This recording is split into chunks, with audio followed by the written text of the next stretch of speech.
This is Guardian Radio, your station for up-to-the-minute news, intelligent, interactive, and engaging conversation. 96.9 FM.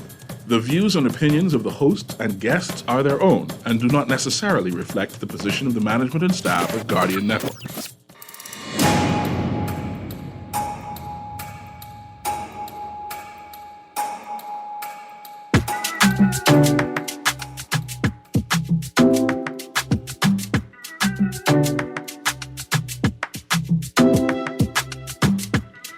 Good yawning this morning and welcome back to Guardian Radio 96.9 FM, your station for fresh news, smart talk all day. It is Wednesday, the 15th of November, 2023, and you are on the clock with Erin, Greene. It's a Wednesday. That means we're waiting for Mr. Nuri to get to studio for our Wednesday mashup, man down show where we combine the two shows to talk about what's in the news. So I'm going to get started, and we're definitely in the newspapers this morning. Let's start the show with our Sand Dollar Live read. The Sand Dollar team is in Long Island, November 14th through 17th. Today, Wednesday, November the 15th, from 10 a.m. to 4 p.m., you can experience Sand Dollar when you attend the team's top-up event at Sunflower Mart in Hamilton, Long Island. Download a Sand Dollar-enabled digital wallet and get a free $20 top-up. Spend $18 or more at Sunflower Mart and get $5 back on exit. Merchants interested in accepting Sand Dollar can schedule a one-on-one meeting by calling 302-9880 or by sending an email at sdau@centralbankbahamas.com. Text, I'll get to that text a little later in the show. It's a very interesting proposition. All right, there's lots in the news this morning. I can tell you the stories that I want to touch on. In today's Guardian, American woman dead after Blue Lagoon boat sinks.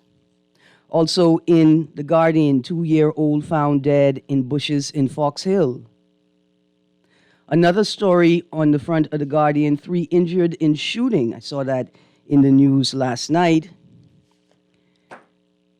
Now, there's a big story on the top of the fold. PM has requested Petty's resignation. I am not interested, I can be honest with you, in the water and sewage case because I don't have the reading, right? I have not read as many articles surrounding it as I want to have a sound conversation about it. But we will just touch on it briefly. And then another story. Town Center Mall evacuated. That was an interesting story in the news last night. This is one of the stories I really want to talk about. BTC's towers sold to third party. That was in Monday's Guardian, Monday's Tribune, and some follow-up stories. So let's start with 2-year-old found dead in bushes in Fox Hill. When I saw the story last night, it was a brief breaking news headline that said, a child has been found dead in Fox Hill. According to sources, residents in the area speculate that the child was either mauled by an animal or a victim of a hit-and-run accident. So we're going to follow that up. Today's Guardian. The body of a 2-year-old boy was found in bushes on Bryce Lane off Fox Hill Road yesterday afternoon. Chief Superintendent Chrislyn Skipping said the toddler was found in an unresponsive state with injuries to the neck and head. He died at the scene. We say condolences. Such a young life lost. She said a concerned citizen called police around 5:30 p.m. and indicated that the boy's body was in bushes next to his home. Skippings told the Nassau Guardian last night that the child lived in the area and that police located his parents. She said His Majesty's coroner and a pathologist visited the scene. We are not certain as to how the child came about these injuries, she said. An autopsy will be done to find out the exact cause of death. She asked parents to look out for their children. And let's take a moment to remind ourselves of the duty of care involved or required for young children. This is what we mean when we talk about being our neighbor's keeper. A duty of care means that you have an obligation or a responsibility to. And in this instance, we're talking about our duty of care to children and minors, to children who cannot take care of themselves, children who cannot control their environment, children who may not even be able to speak clearly, articulately. There is no victimizing or criminalizing of children. We accept that their brains are not fully developed, and we do not expect them to make rational, sound, and sensible decisions all the time. But in the case of small children, 2-year-old, it requires us, all of us, to take on the role of being our neighbor's keeper. It means that if you know that you have neighbors who have children, that you must always keep your ears and eyes open. You are the backup. You are the second, what do you call it? Not even the second wall. You are the second team. We are. That's what our job is. We see a child moving about. We observe to make sure the child is safe. We take control if we feel that the child is not safe. And we attempt to identify the child's parents and guardians, or we take them to the police. We take them to a trusted community member who may be more likely to find the parents than you are. We have a duty of care to talk to young people in our daily life, those that we encounter.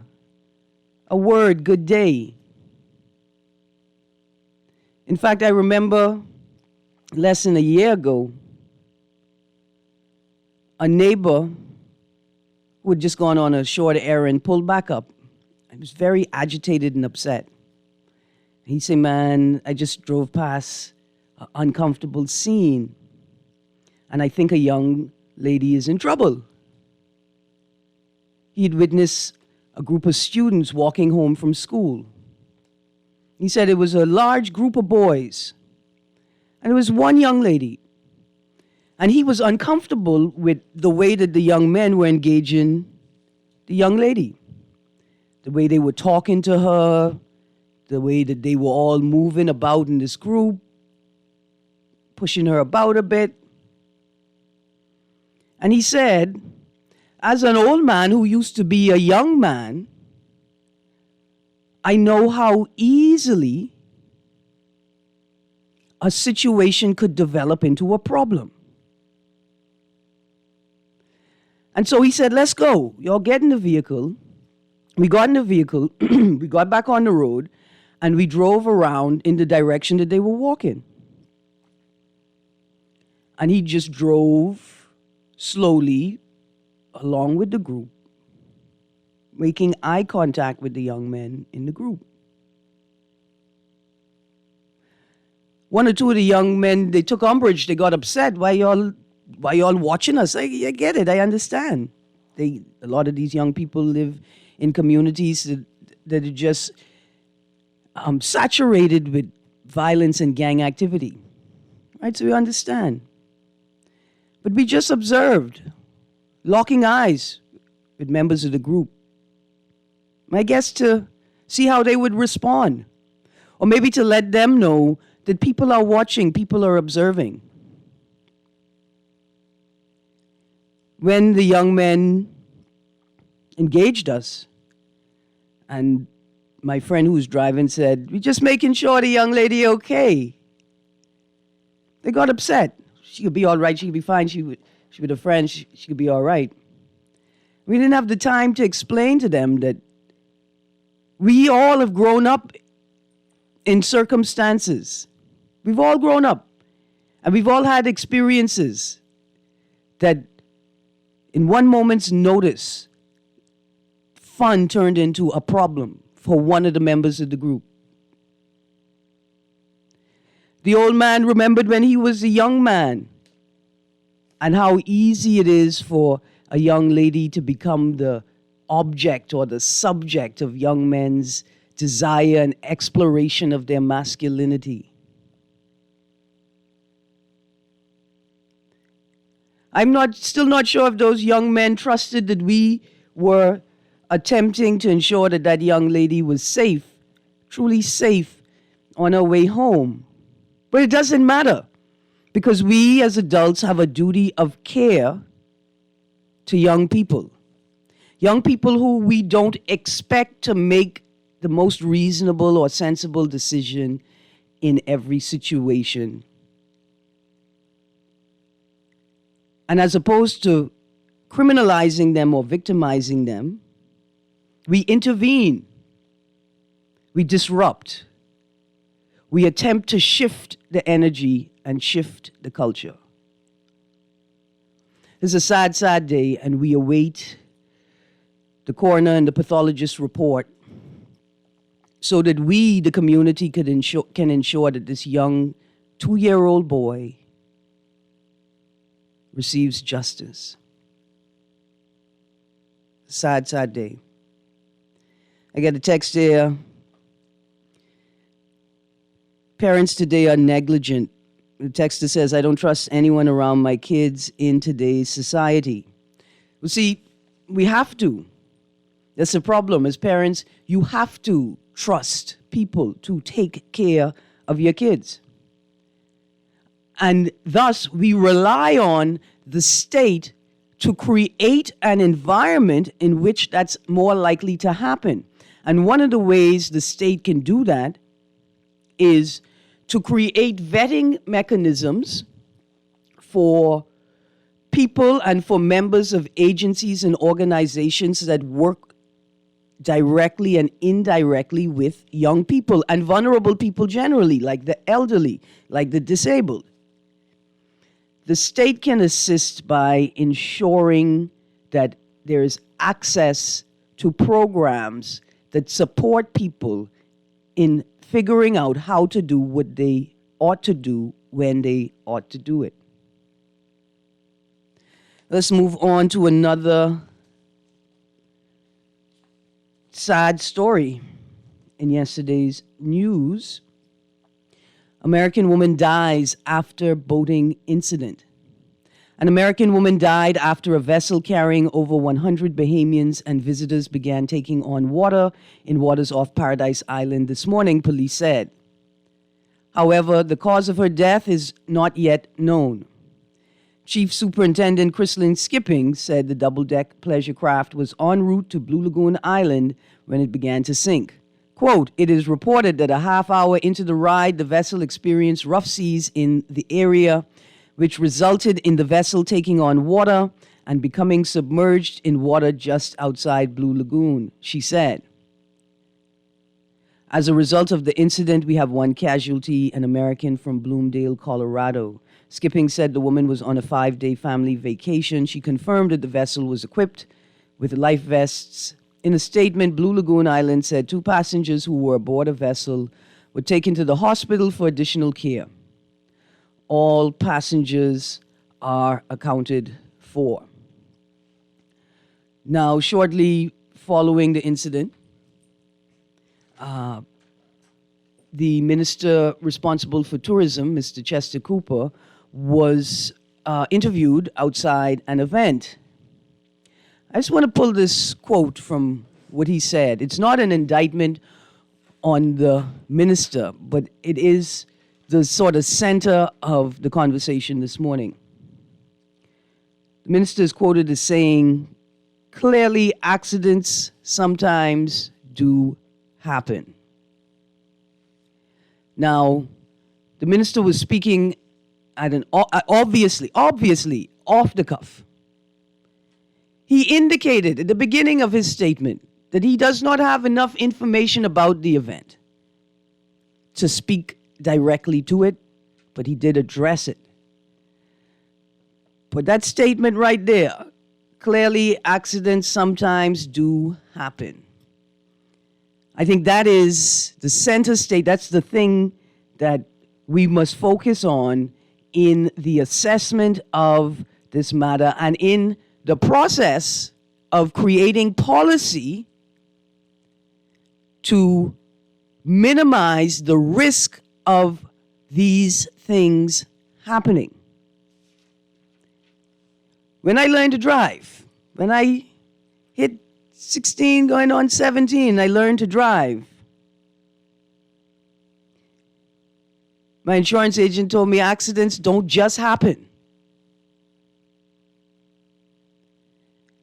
Accidents are the result of a multitude of missteps and lapses.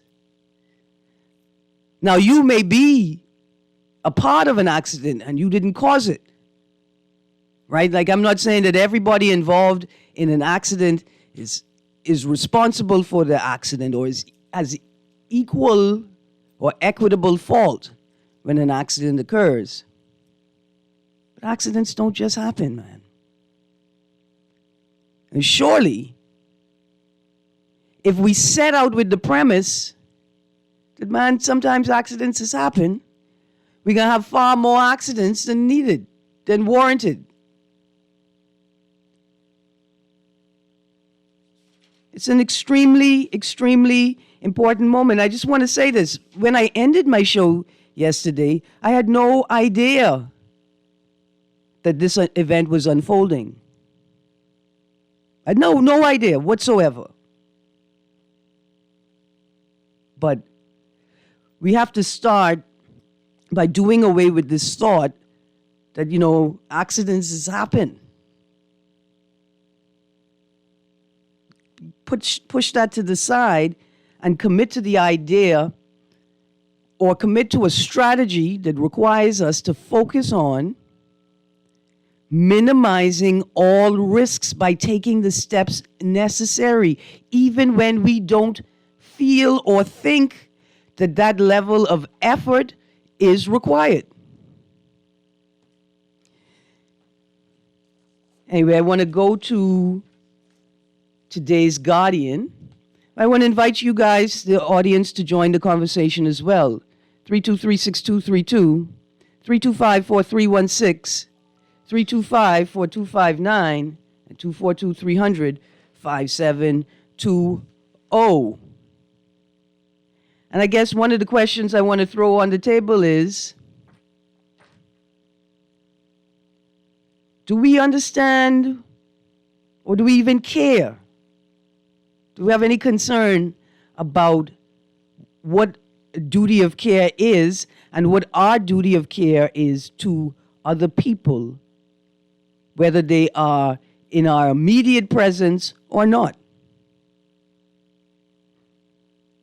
The numbers to call, 323-6232, 325-4316, 325-4259, 242-300-5720 for our Family Island listeners. For people in the Bahamas but not in New Providence, that's your number to call toll-free, 242-300-5720. Guardian Radio text line, as always, powered by BTC, 422-GR96. That's 422-4796. Joining me in studio, Mr. C.A. Nuri. Good morning, Mr. Nuri. Thank you very much, Erin. Greene. It's a pleasure to be here.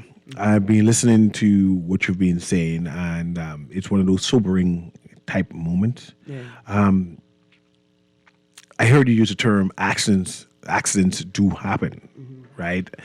Tragedy does happen. And when tragedy happens, you try to analyze what went wrong and then correct it. Yeah. right? I wanted to extend condolences to the lady who transpired and transitioned. Colorado. Yeah, from Colorado. And sometimes we have to say their name, right? To say their name, to know that they matter. They matter to somebody, right? Usually when these things happen, the Ministry of Tourism tend to reach out to the surviving members, right, to let them know that we in the Bahamas does care or do care, and I'm sure that is being happening right now on behalf of the country. So on behalf of the country, I want to extend regards to those people, family. Yeah. When you come to paradise, tragedy is not supposed to happen in paradise. No. Good things happen in paradise. Memories happen in paradise. So when something fails in paradise, the whole country feels it. Yeah. It impacts us. Yeah. So this has impacted me, and I'm still dealing with it. Yeah, it's like a failure. Our job is to keep tourists safe when they come here. We invite them to come here. We say, come here. We could take all your money, but we could send you back home safely. Yes. Right, and when that does not happen, we all feel the weight of it. Yes. Individually, and we feel the weight of it economically and financially as well. But let's stick a pin. Let's go to a caller. Good morning, caller. You're on the clock. Ms. Greene, Good morning, sir. I hope you're doing well. Yes, sir. I didn't And, blow down in the storm this morning.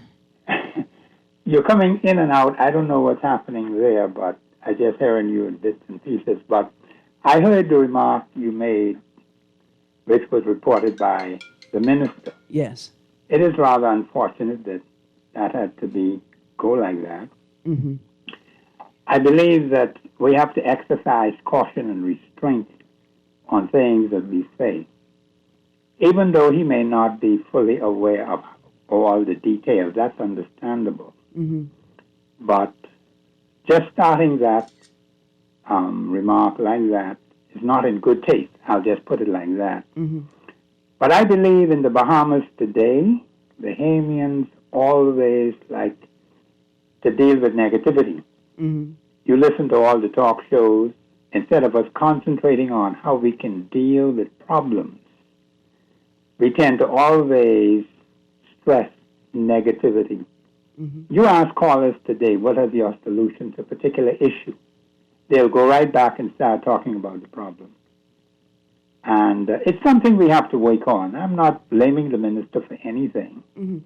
That's what he said, and that's what came to his mind. But I certainly hope that we can see more tighter control, because I understand it's a double-decker boat. Mm-hmm. And let's just hope and pray that, we will take more seriously, because there's plenty of water around these islands. Yeah. And we have to be very, very careful in dealing with these crafts. Thank you very much, Ms. Greene. Absolutely, sir. Absolutely. And all your points are noted. And this point as well, that, we're an archipelago.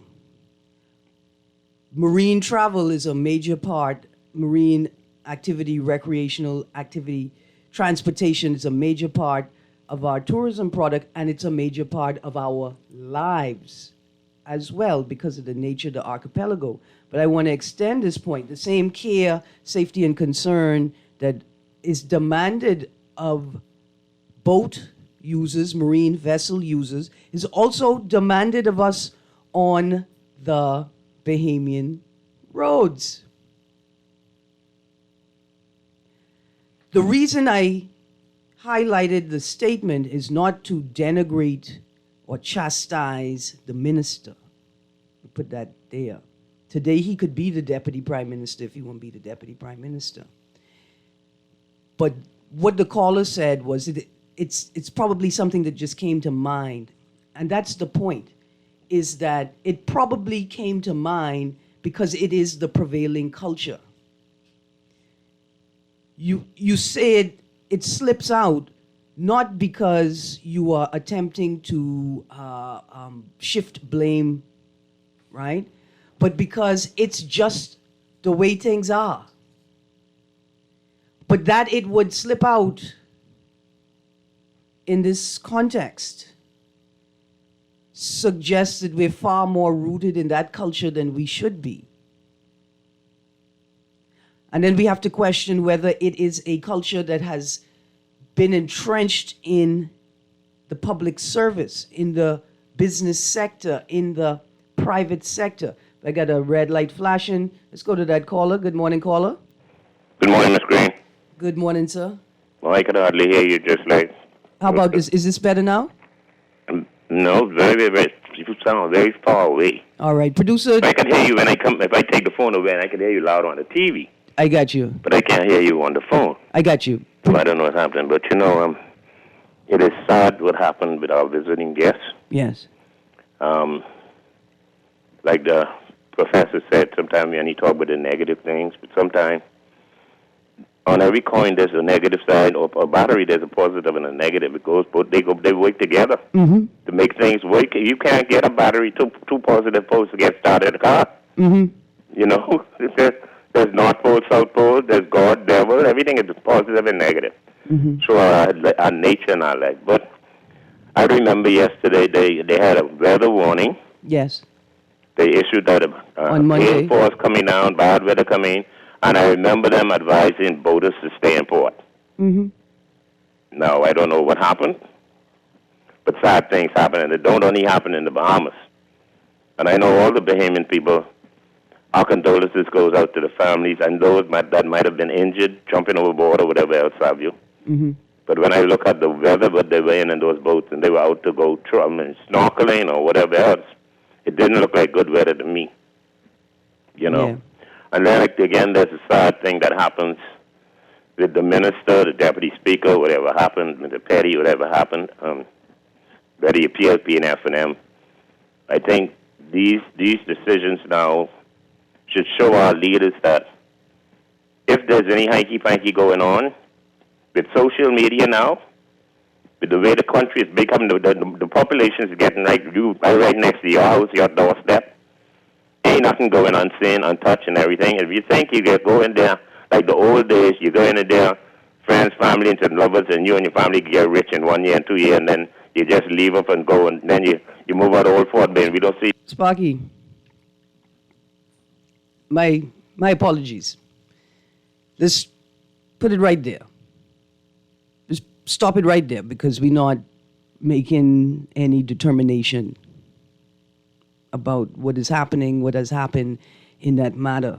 I'm going to reiterate what I said yesterday. The fundamental principle of the Westminster system is that if there is even a question of impropriety, you just resign. You just step down. That's all you do. It's not an indication of guilt. It's not you're not admitting that you're guilty. That's not what it is. It is the honorable thing to do to protect your party and to ensure that justice can prevail. That's all. Now, one of the positive things that can arise from this tragic situation is that we see an expansion of a proper regulatory system. Now, when we talked about tourism, we talked about the development of downtown in a couple of shows. I identified all of the agencies in the tourism space, particularly for small and medium-sized vendors who want to participate in the growing tourism product. Things like BASE, which is the Bahamas Onshore Excursion Association, and they encourage people who want to provide onshore excursion activities for guests to be a part of that agency, and they provide training or they facilitate access to training and capacity building and technical support services, right? But regular training is needed. It's like, that the regulations that we have in place for aviation, for air travel, the same level of rigorous quality control and regulation must be in place for marine travel. To broaden access to the tourism space and to the tourism dollar. We're going to need systems that smaller businesses and entrepreneurs can plug into to ensure that they have access to world-class standards, training, certification. But you have to make it easy for people to be able to do these things. You can't just say, well, if you don't want to quit your job and spend 3 months learning how to do this thing and eating Vienna sausage and tears, then you ain't serious about this life. Not only do you have to create the environment, you have to make it as easy as possible for people to access these systems, because you ultimately need the individual parts of your tourism product to be as strong as possible. There is positive that can come out of it. But, like I said, I wanted to center just on the statement because I think it's an indicator, or it manifests a culture that has sunk into this place. We see the accidents has happened, right? I talk about traffic all the time. Why? Because traffic, the roadways, the movement of people, goods, and services, right? That is a space that we can use to analyze our behavior. And you'll see that what we do on the road, we're prone to do in other spaces, in the workplace, community, in our homes. We have a disregard for traffic controls and stop signs. You know what else? We have a disregard for rules and laws around sex with minors. We have a problem with rules and laws around consent and bodily autonomy. Our rape stats are ridiculous.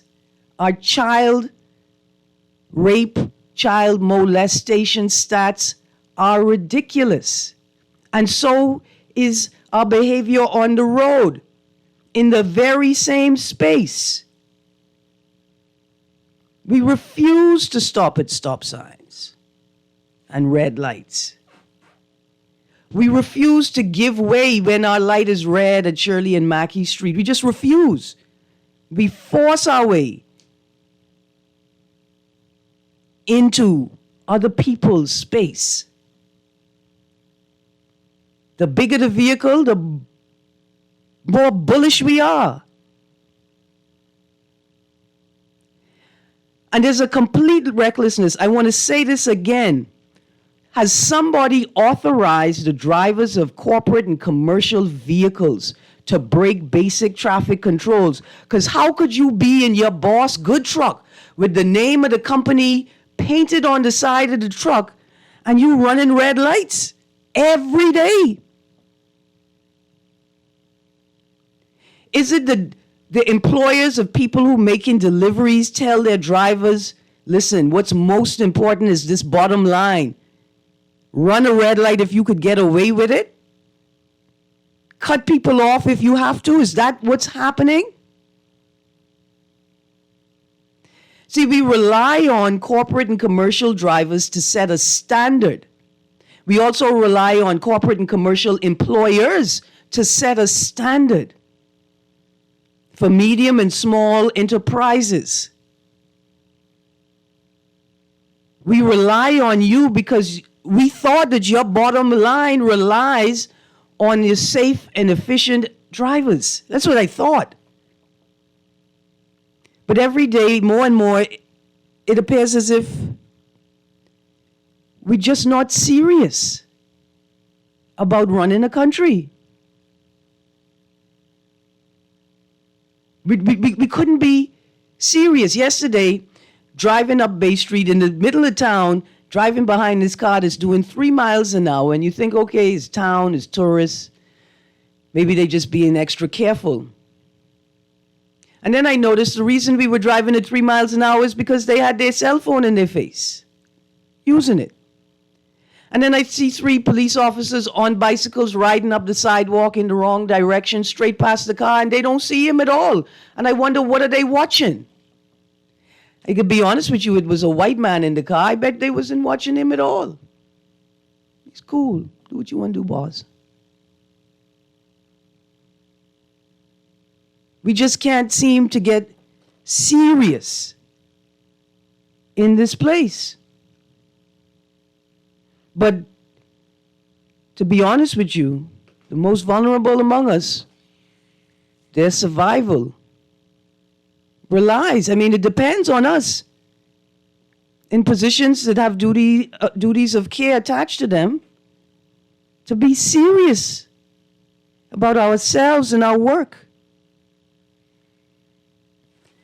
It's a sad, sad day. Producer, take us to a break, and when we get back from the break, we'll close out the show with this BTC story. BTC's towers sold to third party.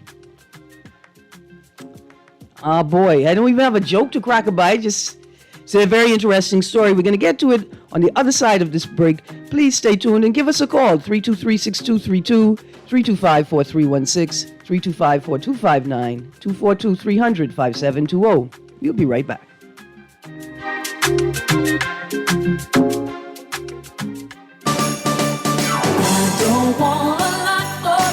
The holiday season is upon us, and everyone's going to be looking for those special items on their gift list. Merchants, here's your opportunity to have your products placed in the Nassau Guardian's Holiday Gift Guide. This year, shoppers are going to be searching for perfect presents at the right price. Anything from a family island weekend getaway to electronics, jewelry, and even clothes.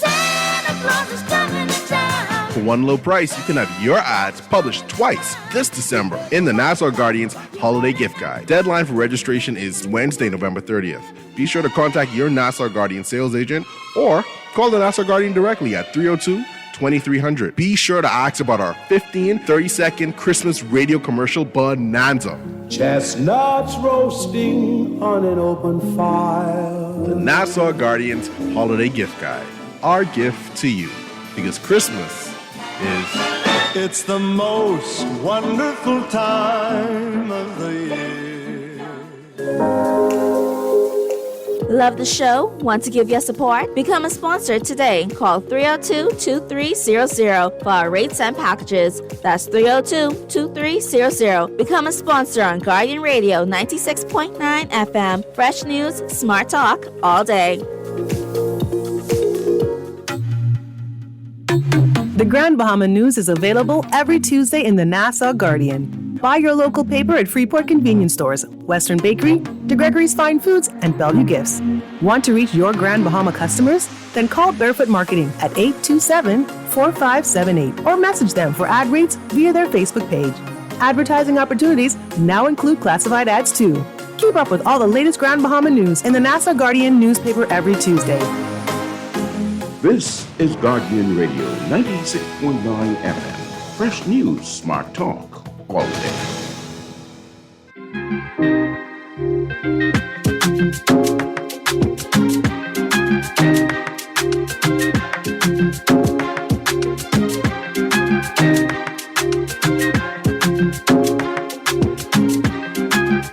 Good morning and welcome back to the On the Clock Guardian Radio AM mashup session. It's not much of a mashup this morning, is it, Mr. Nuri? Good morning.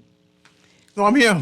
I'm listening. No, I see you reading the headlines. I'm listening to you vent, and I understand that just yesterday you were talking about the seriousness or lack of seriousness in terms of how we deal with the management of our country. And then to see today that these mismanagement continues, and that it just seems as if we don't take things seriously. I understand your angst early this morning. I understand. So I'll let you go ahead. You vent. Yeah, man. Well, I want to talk about this BTC story, but I do have a text here. It says, I keep telling our children, do not let your convenience be someone else's inconvenience. convenience, right? And I think that's a part of what it is. It's a soft skill thing, Nuri. It's about a lack of spatial awareness, a lack of empathy, and a lack of critical thinking, right? And here's what I realize. A lot of the bully behavior, a lot of the bullishness we see with people, that's a symptom of a deeper problem, right?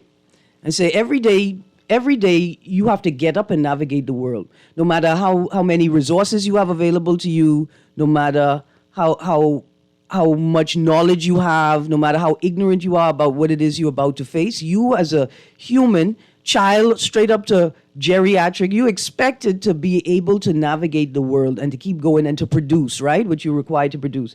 Producer, we could line the call up. Call up coming to you in a second. You expected to produce, right? To pay the bills, to take care of the children, to feed them, to house them, to clothe them, to take care of yourself, regardless of your capacity to handle the situation in front of you, right? And so most people end up just pushing through the space, uncertain what the right thing to do is, the appropriate thing to do is. They just know that they got to keep moving. And that's why we see a lot of this bullish behavior. Stick a pin and go to the caller. Good morning, caller. Good morning, caller. You there? Hey, good morning, caller. Oh, I had you for a second, but you disappeared. Okay, let's go back to that, right? So I realized that a lot of the bullishness that we see are people who know that they have to produce. They don't know how. They don't understand the space they're in. They just know they need to keep going, right? That's at the root of a lot of the behavior that we see from people. And I can understand it, and I have I have empathy for and degree of sympathy for those people when I could see them, because I attempt to practice spatial awareness all the time, right? So they don't have spatial awareness. They don't have empathy for a whole lot of reasons, and in many instances it's because their personal circumstances do not allow them to consider other people. It's one slice of bread. In fact, I buy a whole loaf and I come home and there's one slice of bread left, and you looking at me like we must share the slice of bread. And I bought the whole loaf and I had none yet. No, I have to eat this slice. People have been reduced to a state where they are unable to continue to practice empathy because they continue to be taken advantage of by people who also in the same circumstances as them. So we understand why people are sort of rooted in bullish attitudes. But to be honest with you, a lot of y'all, you don't warrant that. You have far too many resources available to you to be pushing through the world like that. For a lot of us, we don't want to acknowledge that we need help. See, some of us can't. We don't even have the language. Some of us can't stop. But there are many of us who are being bullish that don't have to be. It's not required. So you need to practice more spatial awareness and realize that you have far more resources available to you than you're willing to acknowledge. But that's a part of the reason for the bullish behavior. But see, that's why the state has an obligation to create an environment where people can make healthier, sounder, more sensible, more reasonable decisions for themselves and those people who they are in charge of. That's why we need systems. That's why we need constant, repetitive opportunities for re-education and certification and training. There should be systems available for people to plug into to improve their lives, to build their capacity, to grow. From the parents to the boat captain. We also fall down when we refuse to acknowledge our duty of care to one another. When we see someone lacking, Support them, help them, give them the thing you know that they need. If they reject it, at least you tried. But this culture that we've developed, that you could only have this thing if you're willing to pay for it. It's not working. We have a duty of care to each other. And if you think it's just a duty of care to other people, understand that by fulfilling your duty of care to others, you create a safer environment for you. Anyway, maybe Mr. Nuri will let me talk about BTC on the other side of this hour. No. If I knew that BTC was selling towers, I would have make a tower, Mr. Nuri. That's how interesting. You might, yeah. Why not? Yeah. Let's talk about that, how I could get in. Not you, I don't want you to be involved in anything that could be illegal. But how I gonna be a part of this tower sale. I want to sell some towers.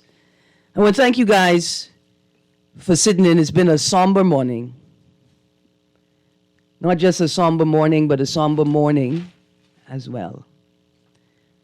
And all we could do is say, we as a collective and as individuals will attempt to do our part to be better, to do better, to acknowledge more our duty of care, to give more, if only 1% more, to be more for our children, to model more positive behavior. Because that's what the social contract requires of us. Producer, start playing the music.